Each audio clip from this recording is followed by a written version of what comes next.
para member. Inisiatif itu muncul begitu mereka aware sustainable business, atau sebetulnya mereka sudah terfikirkan ini as a opportunity. Ada yang kalau multinasional biasanya dimandatkan. Ini kita sekarang lagi pakai pendekatan ini nih, coba deh diimplementasikan juga di situ. Ada juga yang memang melihat potensi. Jadi dia misalnya makanan ya, boleh nyebut ini nggak sih nama perusahaan?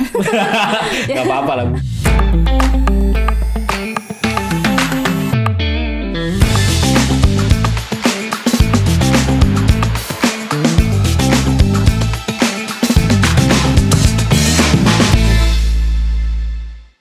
Halo semuanya, kembali lagi kita di podcast Leaders Talk Sustainable, sebuah podcast yang menyajikan topik seputar bisnis, kepemimpinan, dan keberlanjutan.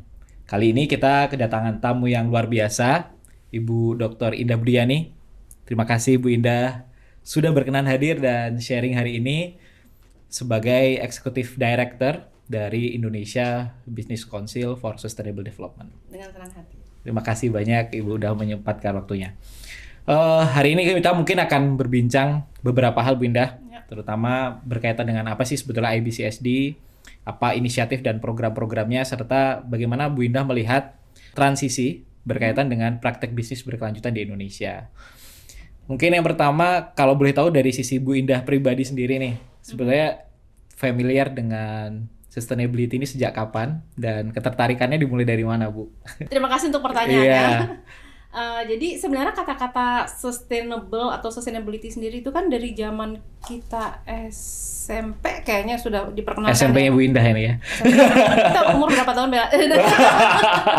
Oke. Ya, jadi sebenarnya sih udah pernah dengar. Tapi pas kuliah S2 itu kan memang ngambilnya Sustainable Resource Management. Oh. Nah, jadi sudah mulai mendalami secara secara keilmuan lah. Nah, walaupun begitu balik ke Indonesia nih agak bingung ya implementasinya tuh seperti apa gitu, karena ada beberapa gap lah gitu. Nah, jadi waktu akhirnya ada lowongan di Indonesia Business Council for Sustainable Development itu kayak wah, itu kayak buat saya nih gitu kan. Ya udah. Nah, jadi begitu perjalanan pertama saya di IBCSD itu tahun 2013. Oh, sudah lama juga ya. Sudah lama, di mana waktu itu SDG belum ada. Oke. Jadi ketika kami memperkenalkan ini loh sustainable business, itu banyak perusahaan tuh yang aduh apalagi nih gitu, yang kita komplain saja masih belum gitu ya, masih PR. Ini ada apa sih istilahnya animal baru lagi gitu kan, sustainable business. Nah, terus kemudian untungnya di 2015 itu ada SDGs. Betul. Nah, sejak SDGs itu banyak perusahaan yang mulai kontak IBCSD, mulai bertanya apa IBCSD apa sih gitu. Akhirnya itu mempermudah kami lah. Nah, jadi 2015 itu sudah semakin gampang kita mengedukasi mengedukasi tentang sustainable business. Nah, sampai sekarang makin banyak terminologi yang berkembang. Kan, ada circular economy, ada sustainability reporting. Dan orang semakin aware ya Bu ya. Dan semakin aware gitu. Jadi perjalanannya seperti itu. Nah, jadi waktu saya masuk 2013 itu perusahaan tuh dari baru 15-an, pokoknya belasan lah, belum nyampe puluhan ya. Ya karena tadi susah. Kalau ketika Bu Indah kuliah di luar udah mulai adopsinya udah mulai, kalau yang di luar Bu? Oh, di waktu luar. Itu. Di luar kayaknya mereka baru start juga ya. Baru start, tapi sebenarnya perilaku mereka sudah sustainable business sih.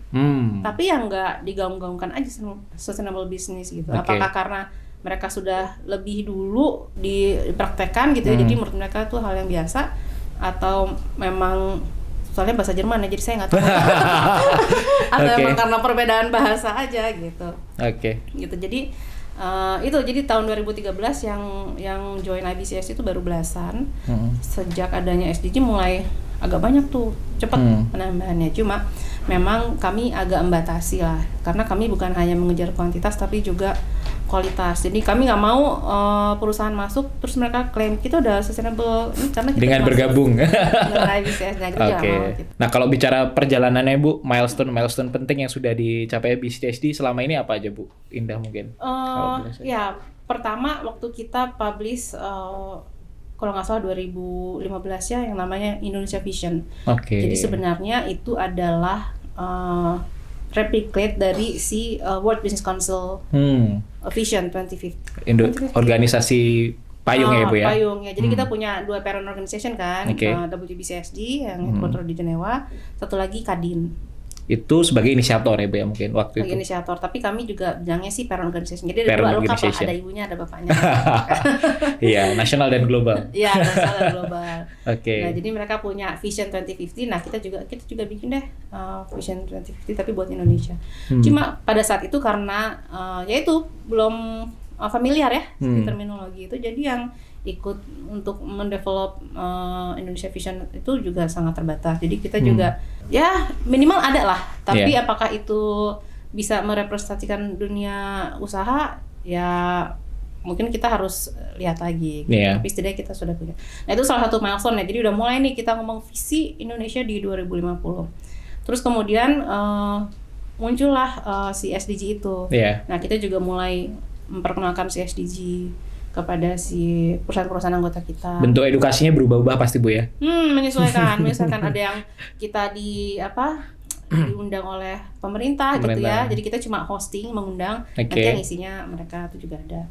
Terus kan ada juga yang run SDG, Rencana Aksi Nasional, di mana perusahaan juga di-encourage untuk punya. Nah, kita juga membantu fasilitasi. Jadi itu juga milestone lah, karena dari situ perusahaan sudah mulai aware, kita juga bisa nih nyantolin program kita ke SDGs. Gitu. Nah, terus kemudian kan ada lagi yang UNFCCC gitu ya, mulai berkembang net zero. Nah, kita juga bersama dengan Kadin meng-create suatu platform ya, Kadin Net Zero Hub. Gitu. Nah, itu juga sebagai salah satu milestone kita. Itu tahun 2022 kali atau 2021 lah.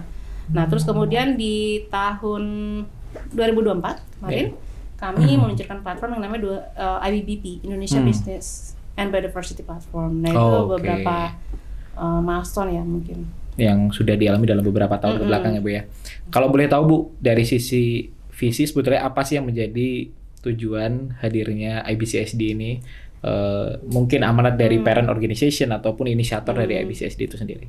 Jadi visi kita adalah bahwa private sector itu melihat komponen-komponen sustainable business, which is planet, people, profit atau ESG ya, environment, social and governance itu ke dalam bisnis modelnya, sehingga dia secara bukan tidak langsung sehingga dia berkontribusi atau menerapkan konsep sustainable development itu sendiri gitu dengan menerapkan itu semua. Jadi bukan altruism ya, bukan kebaikan aja. Bukan kebaikan, tapi dia melihat itu sebagai strategi bisnis gitu. Dan mengintegrasikan ya Bu ya. Nilai-nilai dan prinsip-prinsip tadi yang sudah disampaikan. Betul. Nah, kalau berbicara tadi milestone-nya sudah dijelaskan dalam beberapa tahapan dan pijakan beberapa tahun ke belakang Bu. Apakah itu juga relevan dengan perkembangan regulasi yang ada di Indonesia? Itu kalau Bu Indah boleh cerita seperti apa Bu? Apakah itu mempengaruhi atau seperti apa Bu? Ya, sedikit banyak mengaruhi, dan Indonesia itu kan negara hukum ya. Jadi banyak sekali instrumen hukum internasional yang kemudian diadopsi oleh Indonesia. Kita bilangnya diratifikasi. Diratifikasi oleh Indonesia. Nah, jadi kalau dalam hal kebijakan kayaknya Indonesia sih selalu update ya. Ada beberapa saja yang nggak diadopsi oleh pemerintah, tapi kayaknya sebagian besar diadopsi lah. Kayak SDG kan kemudian diratifikasi gitu kan. Terus kemudian yang komitmen net zero itu juga punya. Nah, sekarang pertanyaannya bagaimana implementasinya kan gitu. Betul. Ya, karena kalau kebijakannya udah banyak, dan karena latar belakang saya hukum. Jadi saya memahami untuk menafsirkan suatu kebijakan itu bisa sangat beragam tergantung dari sudut pandang mana dia melihat, gitu kan. Jadi bagaimana dia diimplementasikan, apakah sudah clear gitu ya, apakah masih ambigu nih kalau mau nerapin ini gimana sih gitu, kan masih ada pertanyaan. How to-nya ya Bu ya? How to-nya, terus kemudian apakah ada carrot and stick ya, ada punishment atau ada insentif atau kayak penegakan hukumnya seperti apalah. Karena kalau nggak ada penegakan hukumnya, ya kecenderungan kita kan kayak ya udahlah yang biasa-biasa aja kan gitu. Apalagi ya kalau dari kebijakan yang sosialisasi kali ya. Karena kalau di hukum gini ada istilah, saya lupa namanya karena sudah berpuluh-puluh tahun yang lalu saya. Jadi begitu dia di-publish si aturan itu, diasumsikan publik sudah tahu. Jadi sebelumnya harus ada upaya-upaya sosialisasi yang dilakukan ya Bu ya? Iya, betul.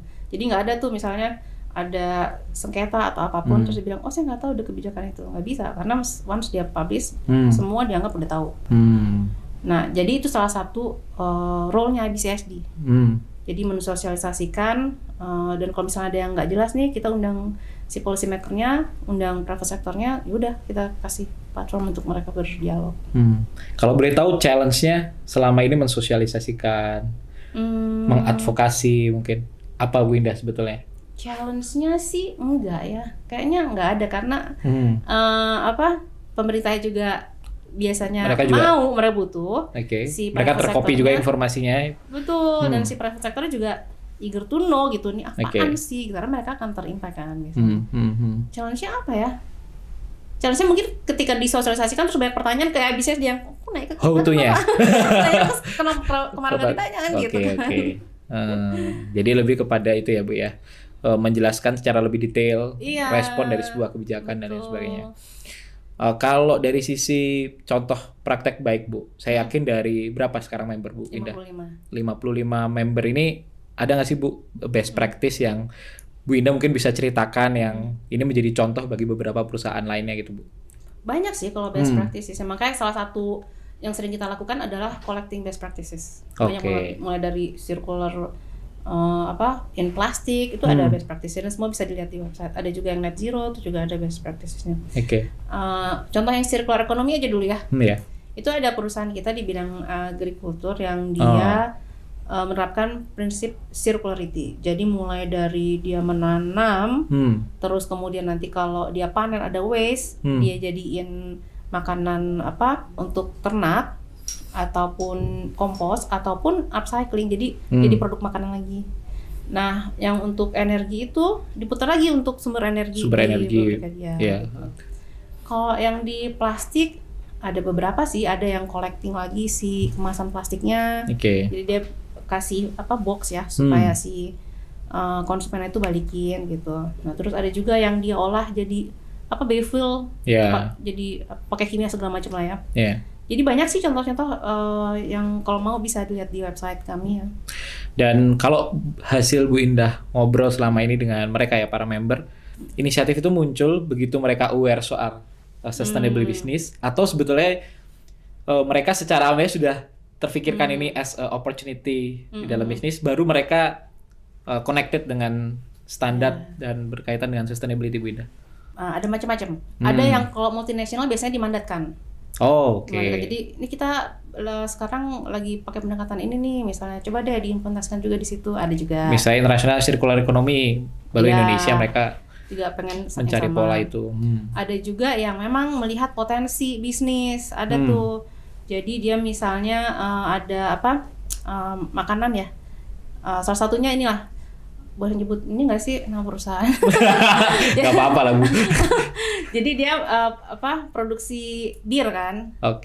Nah terus dia kan bukan sampah apa sih istilahnya yang sisa hasil produksi? Sisa hasil produksinya residu, itu dijadiin biskuit gitu ada juga. Itu kan potensi bisnis juga ya. Betul. Terus apalagi ya, banyak banget sih faktornya ya.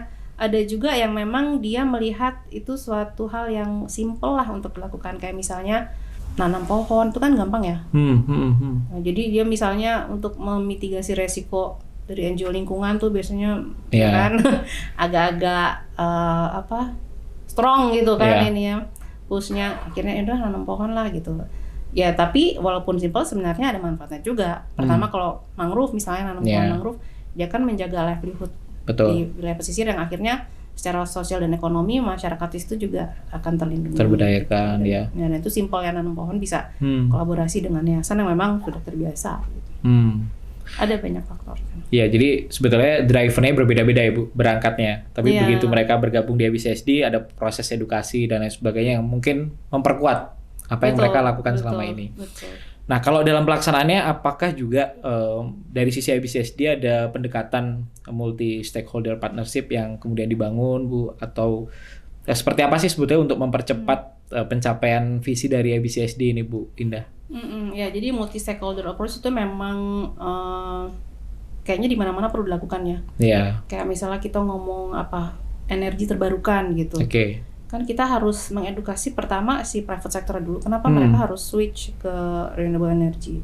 Terus kemudian kita juga harus cari apa dong renewable energy seperti apa. Akhirnya kita juga harus bicara dengan akademisi atau badan riset ya.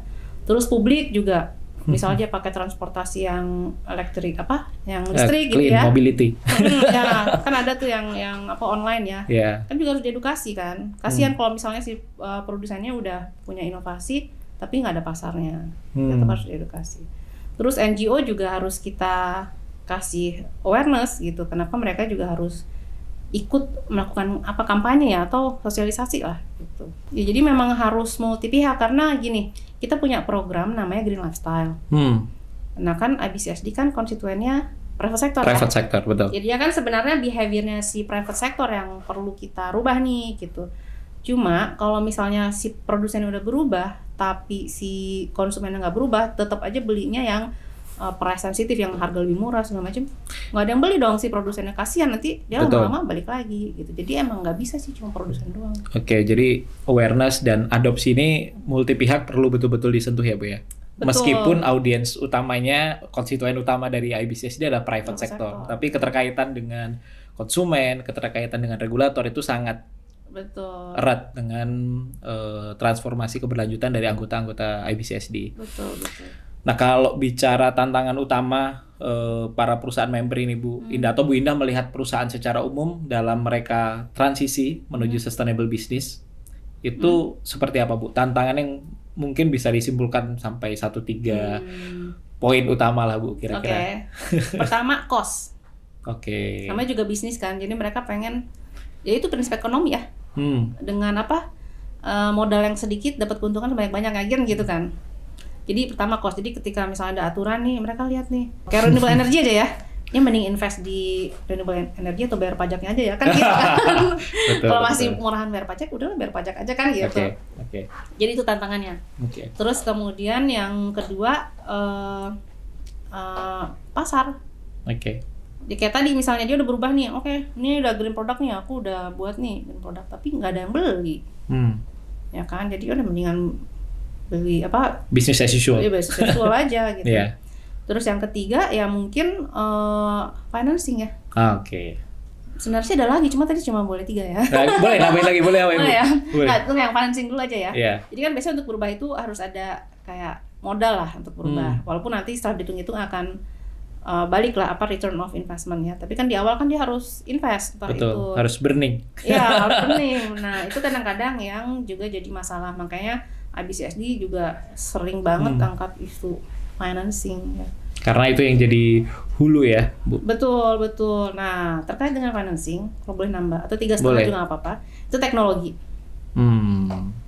Nah, mungkin kita juga harus lihat anggaran untuk proporsi teknologi ya, Bu ya. Di Indonesia itu berapa? Kemarin saya bicara dengan salah satu orang di BRIN ya. Itu kan riset ya dan inovasi itu dia bilang kecil sih dibanding yang lain gitu. Jadi ya mungkin akhirnya inovasi dari private sector ya, tapi inovasi dari private sector itu juga harus ada transfer teknologi dan lain-lain lah, agak yang nggak segampang itu juga lah.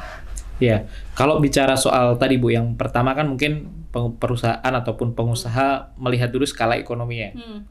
Nah, itu mereka lebih melihat sustainability ini sebagai satu high investment atau seperti apa Bu melihatnya? Padahal kan sebenarnya kalau kita lihat penerapan sustainability secara mendalam, dia justru bisa mengoptimalisasi sumber daya sebetulnya. Atau seperti apa pandangan mereka Bu? Nah itu sih, jadi mungkin tergantung sektornya juga ya. Kayak tadi misalnya jadi sektornya berbeda, sektor berbeda challenge juga. Iya, mungkin kalau misalnya tadi yang renewable energy aja, daripada bikin infrastruktur mahal ya pasti, kan. Ya.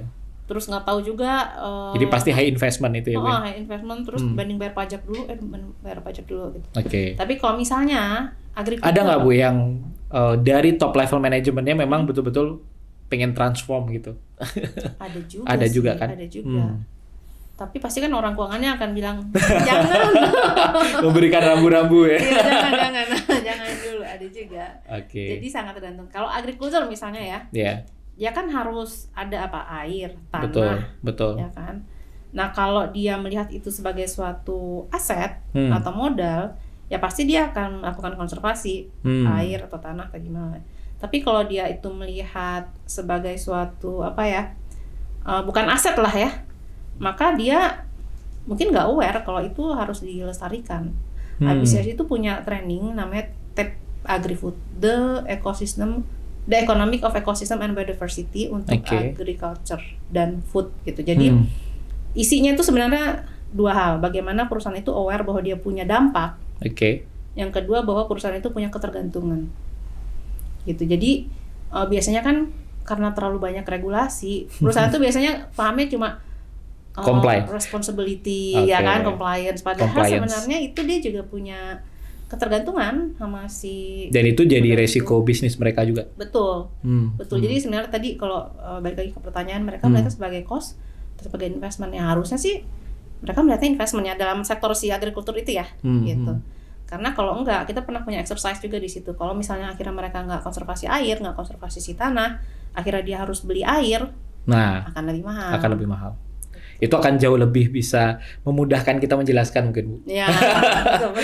Jadi ada hitungannya ya. Betul hitungannya. Betul. Oke, kalau kapasitas SDM jadi salah satu hal yang signifikan nggak, Bu? Dari sisi perusahaan, Bu? Gap kapasitas SDM-nya. Agak susah jawabnya. Kalau perusahaannya itu aware bahwa emang itu butuh, mereka akan cari. Dan ketersediaannya emang nggak banyak sih. Tapi kalau misalnya perusahaan cuma sekedar yang penting ada dulu nih divisi sustainability, ya cari apapun latar belakang akan gampang. Jadi tergantung niatnya si perusahaan bikin sustainability division ini untuk apa? Untuk bilang bahwa kita udah paham sustainability, makanya kita punya sustainability division, atau emang benar-benar ini nanti strategi ke depan seperti apa nih. Nah, itu mungkin agak susah sih, makanya ada program Green Job sekarang. Jadi gap kapasitasnya bergantung perusahaan melihat sestrategis apa isu sustainability ini bagi bisnis mereka juga ya, Bu ya. Iya. Jadi banyak upaya-upaya upgrading dari FBCSD ada juga ya, Bu ya. Ada program yang namanya Green Job kan. Jadi tahun 2015 kalau nggak salah kita bikin studi atas request dari ILO, badan UN ya. Jadi kita mengidentifikasi kebutuhan Green Jobs seperti apa sih gitu. Nah ternyata memang belum terlalu aware si perusahaan kebutuhan. Pas kita di studi itu ada nih harus gini ada. Tapi balik lagi pas ke perusahaan, mereka nggak aware kalau itu harus punya kapasitas itu gitu. Kayak misalnya safety itu kan harus ada sertifikasinya dong. Betul. Kalau kita bicara itu bicara ekoturism nggak salah. Ya kan, jadi kayak yang di tebing atau di rafting gitu kan harus ada sertifikasinya untuk safety kan. Nah itu masih luput ya. Masih luput kayak gitu. Nah kalau Green Job sendiri, nah ini juga menarik sekali. Kalau lihat kemarin saya sempat ngobrol dengan salah satu badan yang ngurusin sertifikasi. Ada sekitar 55 standar nasional terkait dengan Green Job. Tapi memang belum banyak yang tahu kalau itu bagian dari sektor Green Job. Iya. Ya, jadi awareness itu memang jadi salah satu concern sih, Bu. Iya, benar. Mungkin saya mau cerita yang kita pernah mencoba ikut program prakerja. Jadi prakerja mendekati kami lah ya. Siap. Untuk buat training, karena kita memang banyak banget modul dan itu sayang banget kalau nggak dipakai. Jadi kita cobalah ikut pakai modul yang sudah ada gitu. Nah sayangnya memang SKKNI-nya tuh belum ada. Jadi begitu ditanya ini SKKNI-nya berarti nggak masuk di 50 tadi, Bu? Kemungkinan. Kayaknya nggak masuk. Nah akhirnya nggak lolos lah, entah karena nggak ada SKKNI atau hal lain nggak tahu lah. Tapi karena mereka harus ada di SKKNI. Iya, harus ada cantolannya karena nanti akan berkontribusi kepada nasionalnya di mana gitu kan. Nah padahal itu penting gitu. Jadi ya mungkin harus dipercepat lagi ya, karena katanya satu SKKNI 2 tahun. 2 tahun, lama sih, Bu. Itu soal isu kesiapan SDM, Bu. Kalau dari sisi financing, Bu Indah melihatnya sejauh ini seperti apa, Bu? Kita punya taksonomi hijau ya, OJK. Terus kemudian produk-produk perbankan juga kayaknya banyak. Iya, mereka udah punya rencana aksi keuangan berkelanjutan dan lain sebagainya. Nah, sekarang mungkin di tahap implementasi seperti apa, karena ada juga yang berpendapat bahwa produk hijau itu untuk mengaksesnya lebih sulit karena namanya juga produk hijau berarti kan harus ada kriteria hijaunya kan. Betul. Terus gini. Tapi interest rate-nya itu nggak terlalu beda sama yang usual gitu. Jadi daripada susah-susah yang ini ya udah ambil yang biasa aja kan gitu. Jadi itu mungkin yang perlu dilihat lagi ya.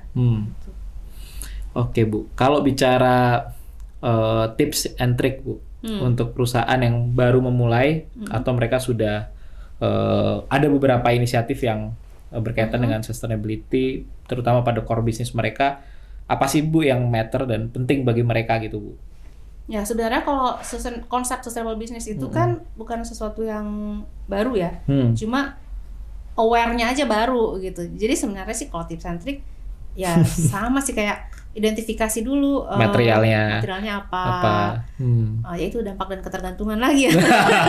Ya dampaknya apa? Kan kalau misalnya bicara dampak, misalnya nih ya, kalau community punya dampak, maka nanti ketika beneran itu terjadi ada konflik misalnya, cost itu akan jauh. Maka akan ada cost. Jadi sebenarnya sih ketika orang bikin bisnis mungkin dari dulu juga sudah mempertimbangkan nih kalau kayak gini faktor teknis non teknis ya, betul. Nah sekarang termnya sustainable business gitu, jadi lebih di expand lagi kali coveragenya ya. Coveragenya. Siap. Terima kasih banyak Bu Indah untuk sharingnya hari ini, sangat insightful. Atau ada program terbaru dari ABCSD Bu yang bisa di-announce ke teman-teman Bu? Program yang kemarin aja baru kita aktifkan ya, yang Indonesia Business and Biodiversity Platform. Jadi kemarin kan kita banyak bicara energi net zero segala macam. Nah sekarang kita sudah mulai aktif juga di biodiversity. Jadi silakan lihat di website kami atau mau bergabung aktif di platform tersebut dengan senang hati. Ya jangan lupa bergabung di IBCSD.